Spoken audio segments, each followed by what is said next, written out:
two-wheel drive, four-wheel drive are these trucks that me and Kelly, we get to drive. This is your All-Terrain Nation, and I'm your host, David Boyd. And today, Kelly, we are looking at the 2022 Nissan Frontier Pro4x package, and we're going to pit it against the Gladiator, the old school guy. This is our Gladiator 2021 Gladiator Willys edition, which is it's not a base edition, but it's not it's not the Pro4x, I'll say. But go through this vehicle right now, and we'll go from there.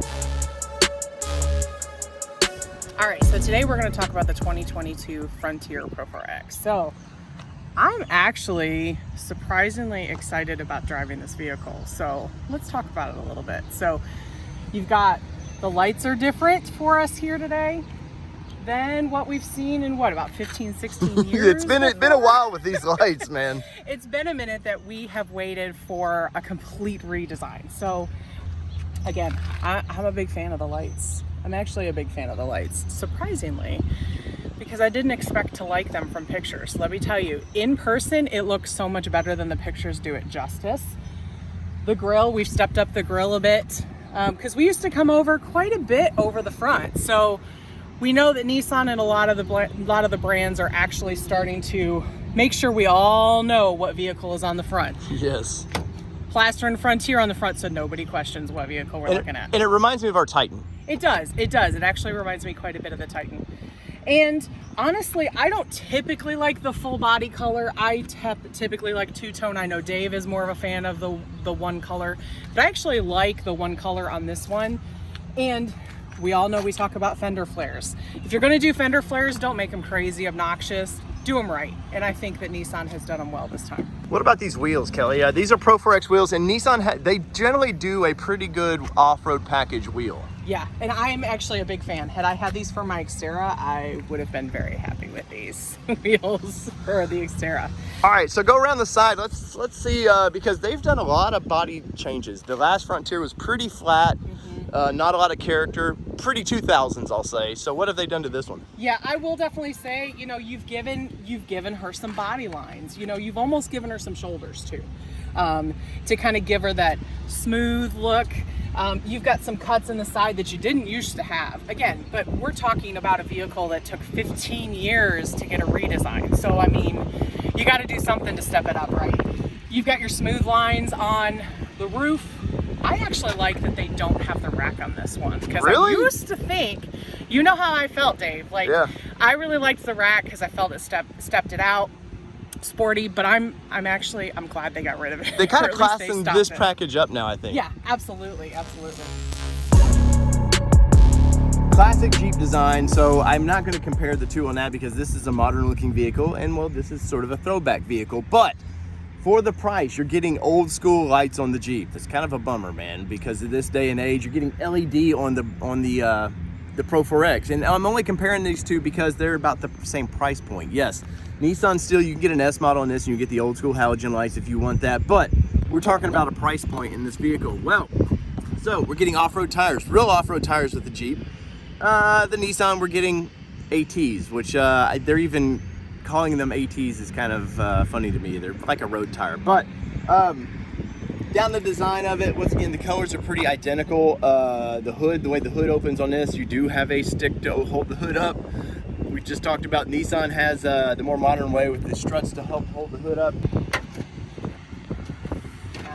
It's sort of slow come down, but not quite as what we're seeing in some of the other brands right now. So, of course, you've got it bed lined, which if you have had a bare truck bed, you will understand how important it is to have it bed lined, because anytime you put anything in there, it's scratched up. Like, yes.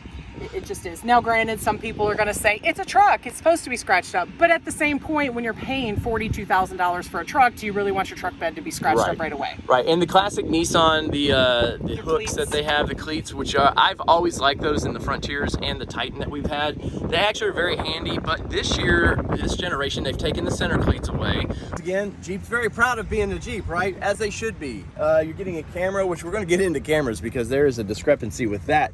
But we open this thing up. They both have the slow-moving tailgate, which is really, really cool. Now, with this particular package, you're not getting any kind of tie-downs with it at all. You can see the holes where you can add them as an option with like Rubicon, and some of the other packages do get the tie-downs like what Nissan's offering. For the price point, though, that's kind of a downside to me. I bought this vehicle to use as a truck. Yes, it's cool that the doors can come off and all that, but I may want to strap some things down. And well, they are offering tow hooks. You can see, or some little tie downs right there. You've got 2 up there, 2 up there. The Nissan over there has like 10 different ways of strapping the materials down. It's okay. You are getting bed liner, which, like Kelly said, once again, bed liners in a truck. Why that's not a standard feature anymore, I don't know. But it should be, because we're gonna beat the crap out of these things. And well, I hate to say it, it's a truck, and I want to do truck things. So let's talk about the cameras in this, because they both have rear cameras, and we'll go from there. All right, you're wanting to take off, maybe back up, and of course, safety is the name of the game anymore. So let's back up here. We've got it in reverse, and we see the cameras. Now, I don't know if it's going to show up very well, but that's a very pixelated camera on this. And I know Nissan's taken some heat about this. Even in the new Z, this is the same cameras they're using in the Z, but you're getting the optional 360 round view cameras on this, Kelly, and that's pretty handy, right? Oh yeah, I was driving it a little bit today, and it was super nice to have that backup. Right, and of course everything changes. You can see, you turn the wheel, and it's kind of giving you an idea where you know, what your surroundings looks like. But let's look at some of the functions that you have of this. The backup camera, this is the one. Now look at this. I have to say, this is the one miss that Frontier has versus this. This is an HD camera in this thing, and it just looks really crisp. Now, while they function the same, look how clear that is versus the Frontier. That's Nissan, you need to do a little better with that one. Obviously, the monster in the room, this has removable roof, which Nissan's never going to compare with that. But overall, I think both vehicles, they are very similar. I think the center stack of the Nissan's probably a little bit better. I'm not big on the old school tacks. Let's just go all digital or nothing at all. Layout of the steering wheel, everything seems to be everything you want. The Jeep does in the back of this. They have in the back of the Jeep steering wheels, they have for volume controls on this side, and you can change the channels on the other side, which I like that function a lot. But overall, they're pretty similar. Interior wise, this thing is it's pretty nice. It's nothing, I won't say this thing's anything exciting per se, and there's a couple things that I'm going to do a video on down the road that are kind of surprising that they've kept around. But overall, it's very modern. You're getting that nice, and a very nice looking push button to that thing. It yeah, it's not plastic. It feels metal. You're getting, this is a classic look to the Nissan, the way they do their off-road when you want to put it in four-wheel drive. It's very classic. Heated seats in this, which we've loved in our Titan. Heated steering wheel in this package. You're getting USB A and C. It's pretty standard anymore that you need all that for your phones. Kelly was saying that the center stack here for your AC controls could have looked a little more updated, right? Yeah, it reminds me a bit of my 2012 BMW 535i. Right. I would like to see them step it up just a bit on the... Well, and the thing of it that I can just see real quick with this big 9-inch screen, what do you see? You see a lot of colors and just modern look to it. And then you point down to, well, it's not as modern looking. It maybe just could have been, you know, I know this is a unit. All the manufacturers anymore use pretty much the same units in their vehicles. So I'm sure it's just something Nissan had, and they were like, well, we've got to deal with that. Well, but over here, yeah, who uses that? An aux plug if you so need it. How's been the room over there in the glove box, Kelly? Because I'll be honest, not much. Nissan, it's not bad, but Nissan always in the last one had that dual glove box up there, so we had something up there, and we've kind of lost that. Sure doesn't. But overall, in the interior of this thing, it looks really nice. They've definitely have hints of Titan, but I think they've kind of, it's the next level of what the Titan would be with the interior. I like the big space up here to whether you want to put your phone up here.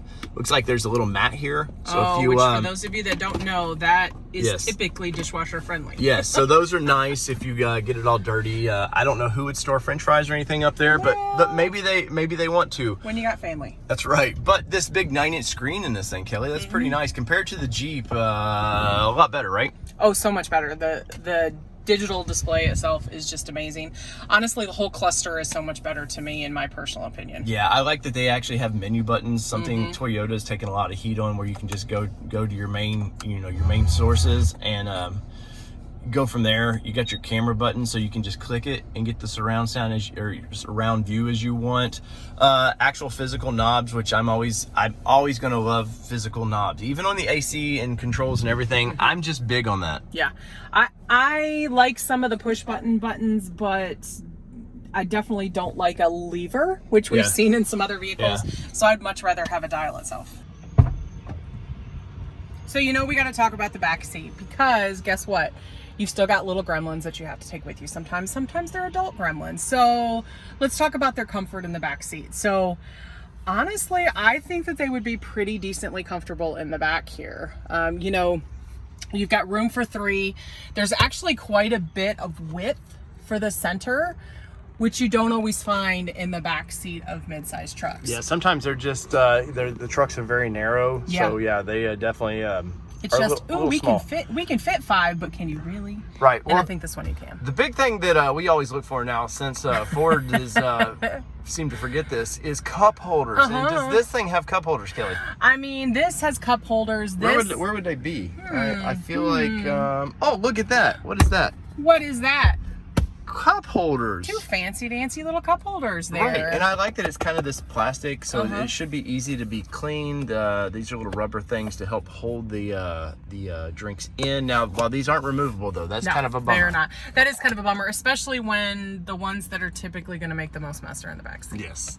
I mean, just from personal experience. But it still offers you a little bit of an armrest if you want that when it's down, and looks pretty good to me. For sure. Yeah, no, I'm totally content with it, for sure. I like how they've taken the kind of octagon pattern and they've brought it to the rear. Sometimes the rear of the vehicles sort of get forgotten about. All the styles up front, and then back here it's just plain Jane. Now, they didn't put Pro4x back here, which I think is a miss. I think it's a miss too. I think honestly, I'm sure their thought process is, the front seats have it, why do we need to put them in the back seats? But I think if you've got a Pro4x package, then you should definitely step it up and put it in all the seats. Right. Now, the kids are going to be happy because we've got USB A and C back here. Plus, we got that inverter for, that Game Boy's going to need charge on those long trips. Well, and honestly, we had this in the Titan, and it was really helpful because our daughter sometimes has to have breathing treatments. And the fact that we could do that on the way to school and not have to do it from home and, use that extra time in the morning. So that plug is truly universal to be able to utilize for many different things. Oh yeah. Now, so I'm 5'8". Obviously I'm not a tall person, but I'm not probably the shortest person out there. Kelly has the seating position right where she would like it. We're about the same height, so on a trip this leaves a lot of room. I mean, I feel very, very comfortable. Now, being a mid-sized truck, the seating position is kind of straight up. They're trying to maximize as much room in this as possible, so sometimes the back people, you've got the bed back there, so you've got to put that straight up. Overall, pretty nice. You've got nice grab handles up here, which is nice to get in and out of. Obviously here as well. Got little tow hooks or little hooks that in case you want to put some, do people still go to the laundromat and hang things? I don't know. Dry cleaners? Yes, but overall, the rest of the vehicle does match the up front a little bit. Like, you do have this faux carbon fiber once again, but you do got nice speakers back here. Under this side, you do have the Fender subwoofer for the speaker system, so you lose a little bit of storage. And speaking of storage, Kelly, we've got a little bit in this thing. Speaking of storage, let's talk about it. So, you've got a handle, and we all know how I feel. I feel like this is a missed gem in a lot of vehicles. Yes. So this is Ford. prime storage space. Ford, we're talking to you. I mean, I remember, and even in our Gladiator, like, we use this space so much for everything. Yeah, jackets, whatever. Yeah, coats, jackets, rain jackets, whatever, so you're always prepared for the weather when it comes in. Right.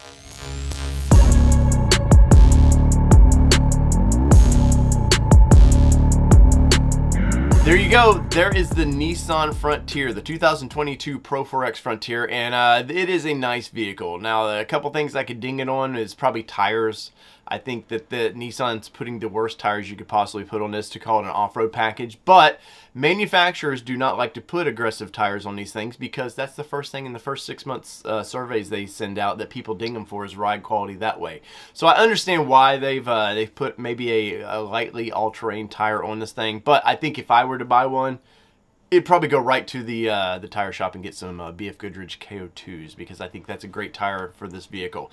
Now, plus side. naturally aspirated V6 engine. That 3.8 will get up and go. 310 horsepower, best in the class right now, and I like it a lot. It's greatly improved over the 4-liter. I drive the 4-liter daily in the Nissan, and I think the 3.8 is light years ahead of that 4-liter. The transmission itself, going from a 5-speed to this 9-speed, that's night and day difference. I never felt like the transmission wanted to wander, but it does. Like when you get up in it, it wants to shift fast. So, and that's part of it. It's part of, you know, we're trying to save some fuel here. And, but the truck will get up and go. And if you're looking for something like that, I think you would have a blast with this thing. Now, comparing it to the Jeep, you might ask yourself, Dave, why did you bring the Jeep out? Well, the Jeep is the latest in this segment, and now we've got the Frontier, so they're the two new boys in the midsize class. Now, while it's not a true comparison because the Jeep is it's more of a focused what they're looking for, I do think that price-wise they do compare. So if you're looking for more of a solid pickup truck, I think the Frontier is the way to go. If you want something you can pull the doors off of and maybe not as pickup trucky but can do truck things, probably the Gladiators for you. But either way, they're priced similar. I think as tested, the Frontier was around $44,000 and our Gladiator is around $47,000. There was a couple pluses that we noted in this video. The screen size in the Jeep is horrible. The Jeep's going to have to step that up. They need to refresh that pretty quickly. The 9-inch that you're getting in the Nissan, I like it a lot. Now, Kelly noted that she didn't like the look of the AC controls. I will say that I think that's where Jeep in this segment wins out for this. But we've got the twins coming up. We got GMC and Chevrolet. The Colorado is coming, and we know there's a Ranger coming, and we know that there is the new Tacoma coming. The mid-sized market is so competitive, and I can't wait to see what this year brings. So in the comments below, let me know what you think. So whether it be 2-wheel drive, 4-wheel drive, or this Frontier that I'd like to keep on driving. This has been your All Terrain Nation, and I'm your host, David Boyd. We're out. Peace, everybody. Love y'all.